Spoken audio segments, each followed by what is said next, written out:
Hello and welcome to this video photo slideshow. I'm going to show you of my photos from Tintagel. Now I've done a video on this. Now my plan is to possibly put this on my other channel or put that on my other channel. I don't know yet. I might just put them both on the same channel. It doesn't really matter. It's going to be here, but I wanted to run through the photos because I've got some good photos. Now this is the first photo I took once we got there. We're walking down the it's a really steep hill to get to the bottom, and then we go along around and over a little bridge before we start the climb up. That, if I run my cursor over there, that's the path, or part of the path that we come down on the way back, and it goes around there, and it goes up, and it goes up, and it goes up, and it goes up, and it goes up. It really is a long winding path. Don't know what it was used for, but yeah, so I saw this from coming down the hill, and I thought, wow, that looks like Weathertop to me. So I took another one there. Look, that's just yeah, very, very Weathertop. You can imagine that on like a stormy, dark, overcast day, can't you? There we are. There's my people I was with, my wife, my daughter, and my friend. So we stopped there to take this photo. This is on the way down the hill still. Yeah. That upper top of the hill, there's like a hotel there, which I guess does quite a bit of trade, being next to Tintagel and all. And I'm not sure if this here is part of the ruins or not. It certainly is in keeping with it, and the area is absolutely huge, so it wouldn't surprise me if it was. This is definitely part of the ruins. There's like another Weathertop-esque type thing. This is all stuff you can see from the roadside, and this would have all been built up. Hard to imagine now, it really is. But I mean, to me, if I squint and look at it, it could be like a diorama or something that we use in our wargaming. This was down the bottom end. Where we got to the bottom, we looked out. There was a bit of a cove there where I imagine ships came in, and there is also a cave as well where they would take the goods in, I presume. There's a little bit of a waterfall there, which I like the look of, so I took a picture of it. Just another shot of it.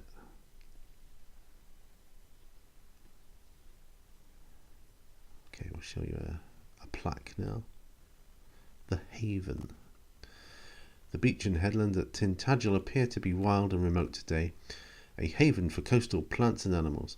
But in the 19th century, this area saw intensive use for mining, slate quarrying, and fishing. Because, let me just explain, it's an ancient, real Dark Ages site, you know, but obviously later on in the 19th century, the area was used and mined and various other things as well, which is part of the reason I think it's in such ruin today. Anyway, it says, beyond Merlin's cave in the cliff to your left, there is a mine driven into the headland. This is King Arthur mine, which was worked for lead and silver in 1806 and again in 1850s and 1870s. The offices and workshops of the mine were in what is now the Beach Cafe, and that was just like another building, or like an old looking building. To your right you can see the remains of the walls, platforms and winch positions built in the early 19th century to load slate from nearby coastal quarries onto boats. They are also used to raise and lower fishing vessels. So yeah, and all this from here. So what we're looking at is kind of remains, I guess, from a later but still old industry there. So, you know, the times of the Knights of the Round Table are long over at that point. Okay, part of our trek up, it was difficult to stop and take photos because it literally was a queue of people coming. There's literally one path up, one path down, and points where only one person can fit through. It kind of reminded me of the steps at Minas Morgul, I think it is, in Lord of the Rings, where Gollum, Sam and Frodo are climbing up. It got very, very steep at one point, almost vertical. When we did get to the top, this is what we were confronted with. Some of the ruin is part. This is part of the ruins of the Great Hall, or what they call the Great Hall. Just part of it, and probably I don't know why it's more preserved here. I suppose because mining or whatever wasn't required here, although it is in a state of ruin due to, I guess, the elements and wind and such coming off from the sea. There's another shot of it, and you can see the walls of the castle, part of it there, and over there there's actually like a slit in the wall that you'd look out of. And then ahead there's an archway which we do walk through at some point. But yeah, you can see it.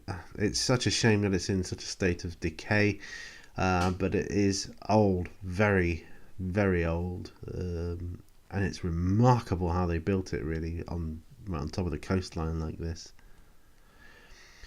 Another shot. It's nice and clear to be able to walk through. It wouldn't surprise me if in the near future you're not allowed to come along here due to wearing it away and stuff, because a lot of the stones are shiny from where people are walking on them, particularly the steps.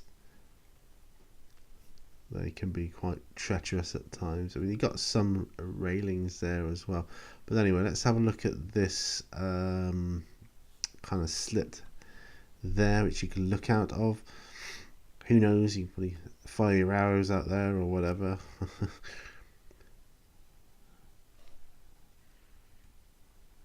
And that's actually, I zoomed in through the slit in the wall there to see what you can see a bit clearer. It's a kind of curious thing. I just can't imagine what it looked like years ago in times gone by. I really can't. It's incredible, really. But let's move on.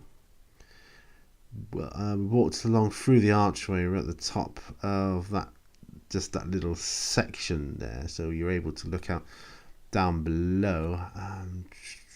The road we came down, that's the bottom there, so the road we walked down initially went up from that direction. I'm doing it in a straight line, but it wasn't straight, so yeah. That's Elena, my daughter, looking through one of the windows in the ruins. Mrs. Mini Warzone. I was actually quite a way away at that point.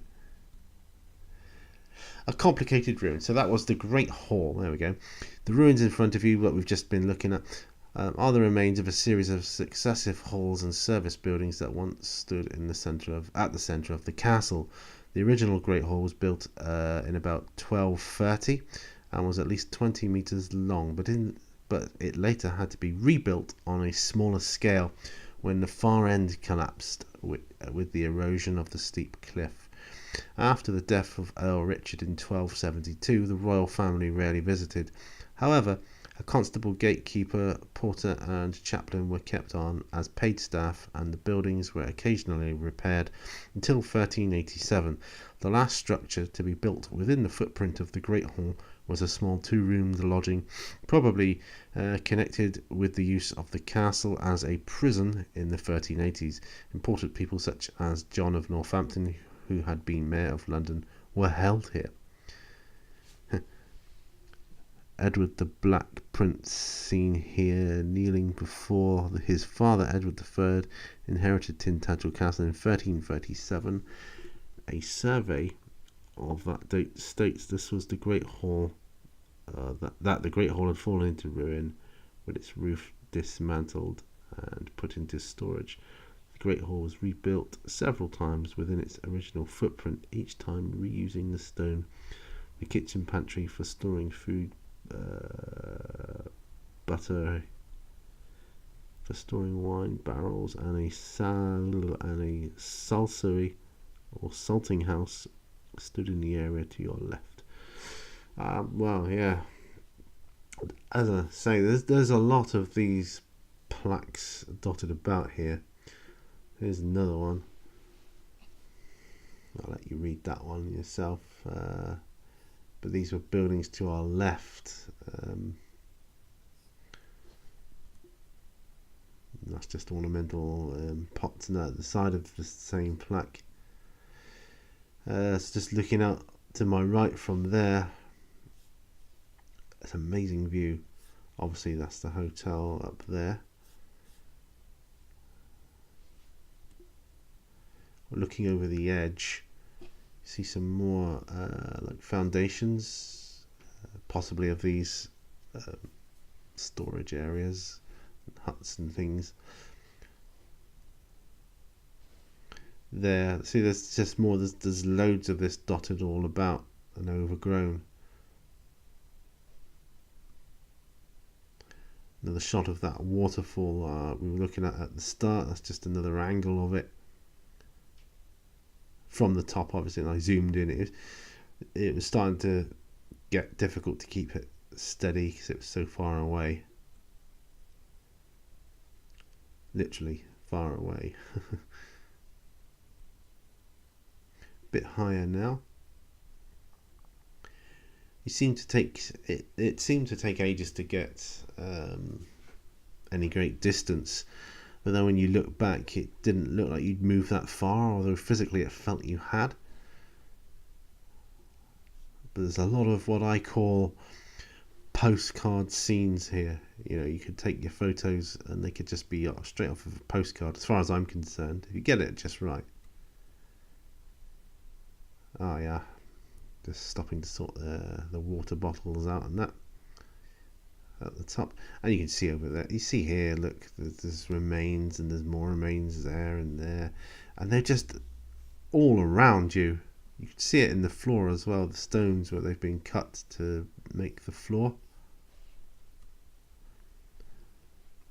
I couldn't help just looking out and over the edge. It was just beautiful, absolutely beautiful, and I love the colours of the sea and the sky. It was just amazing. You see there the water's a bit greener as it got closer to and shallower. Don't know what that was. That's probably a photo I didn't mean to take. Oh yes, I remember now. I was a long way away at that point, such a long way away, and then I walked up to join them. All these points, different areas of interest. A different looking castle type thing. I don't even know what that is. Probably like a, I don't know, I'm guessing like a miniature representation of what this was. I looked, I couldn't see any artist's impression of what it might have been. It's just too ruined. Just have to turn your head sideways now. I can't bother to turn it around. I should have done before I started the slideshow. But yeah, a bronze statue at the top of one of the peaks. There you go. Did another way around, where you can see, and everybody was queued up. There's actually loads of people around taking pictures. Everybody was queued, waiting to get their pictures taken with this statue. Guessing it might be King Arthur himself. I don't know. Who knows? More wonderful views from the top of that peak that we climbed to. On the video, I think I was well into the voiceover narration at this point because the wind, it got louder and louder and louder. It really was incredibly loud at that point. You can almost hear the waves crashing against the sides there. You can see it where it's been crashing into the rocks, and that the white of the water.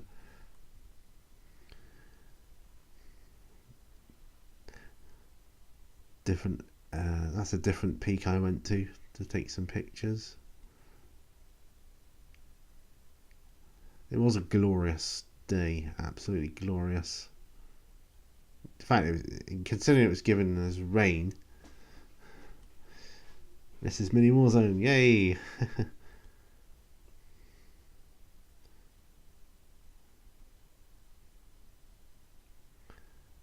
It was so windy there. It actually blew me a step back at that point, so I had to sort of steady myself and try again. All these rocks jutting out. They've all been, when you get up close, you can see they've all been hand chiseled and carved, and in areas where the stonework would have been built up. You can see it. Hard to see here. You can't really tell. Oh, it's just some granite I wanted to take a picture of. Looking out over the edge of another, I mean, you can see that there. That was built up. It was built up. Who knows how high it went? And all this, you can just see it's man-made. None of it's natural. That's a closer picture of that one. Corner of the castle, perhaps. Who knows? And that's still from the same vantage point. See more ruins over there. I believe that's the upper courtyard that I went to later on. Statue, I believe, was more in that direction to my left. Yeah. It felt, I don't think the photo gives it the emphasis, but it felt dangerously close to falling off, because there's no handrails there or anything, no walls to protect you. And as I say, the wind was so strong, it could just buffet you along forwards or backwards at any given point. And it was full of warning signs. I'll give them that. There was a load of warning signs there about it. Now this is going down to the chapel area, the chapel of Tintagel, and these are what they reckon were homes for the elderly community that kept the Rector company in this area of Tintagel. It's the pathway you're walking down to it. That is the chapel itself. You can go in there. There's a little altar up there, up that end. Oh, that's just a picture I did of me. That there is like another information plaque. My daughter took these pictures, and that's the plaque that was in front of me. In the driving rain, the weary priest makes his way to the chapel, as he has done every day for years. Today, in November 1361, he resolves that he won't spend another winter on this lonely, windswept headland. The priest is paid 50 shillings a year to celebrate daily mass and say prayers in the chapel for Edward, Duke of Cornwall, later called the Black Prince, the owner of the castle. However, the prince has never visited, and most of the buildings are in disrepair. Only the elderly constable provides some company through the long evenings. The chapel, dedicated to the little-known St. Holinus, is thought to be older than the castle and is cold and draughty. The priest, having never received a pay rise for his duties, finally leaves his position and is replaced a month later. The chapel ruins sit on top of earlier buildings that formed a part of the Dark Age settlement. A small doorway on the southern side was blocked when the larger entrance porch was built at the west end. So there you go, and that's that.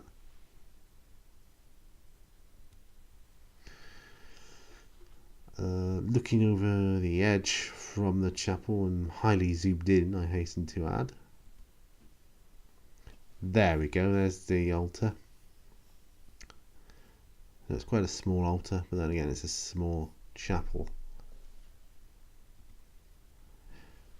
and looking out, these steps are very steep going, particularly below there, and that's where we head towards, going up there, and that's where they're doing the reenactment. There, that's excavations I was talking about. They've got plaques about that as well. They're still excavating this day. They're excavating ruins and finding more and more. It's incredible, really. They're still to this day finding out more about it. Here we are. Now this is where the reenactments were taking place, and people were gathered around watching in literally some upper courtyard, but not the upper courtyard, not the uppermost courtyard. That's where I went to. You see people climbing down and up steps there to get to it. I believe that was the original courtyard we went to. Yeah, that up there, where I looked out through the hole in the wall. You can see the stones there. And this is another shot from up on high. So that guy there, he was meant to be Merlin. I forget what he was saying now, because I was more interested in taking the pictures, walking around. That's a picture of Mrs. Billy Warzone from a very long way, from the upper courtyard, the uppermost courtyard. So I was a long way away at that point. Zoomed right in, trying not to be too shaky. And my daughter as well. My friend. And they did, there was a part of the reenactment was some sword play. And at this point I immediately thought of my man Mifos Kushranada from the channel Frost and Fists, because I thought he'd be good at doing the sword play, I bet you. Well, I know he would. And so yeah, that's what it reminded me of. So I thought of you there, buddy.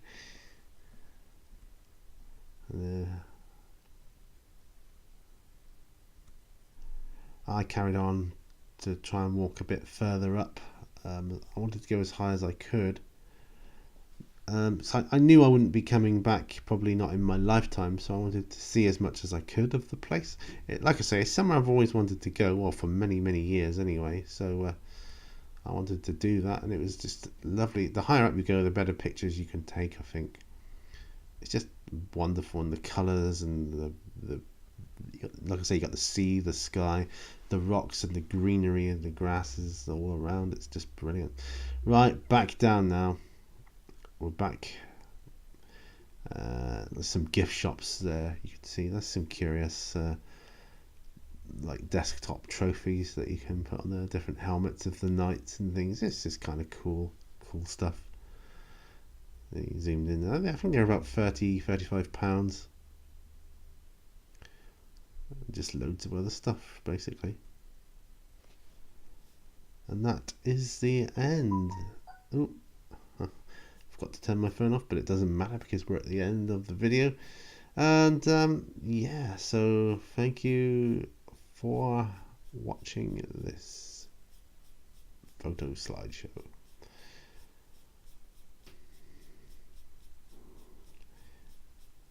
Yeah, there you go.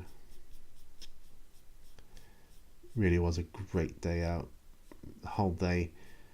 I would say it would suit an experienced walker more than a non-experienced one.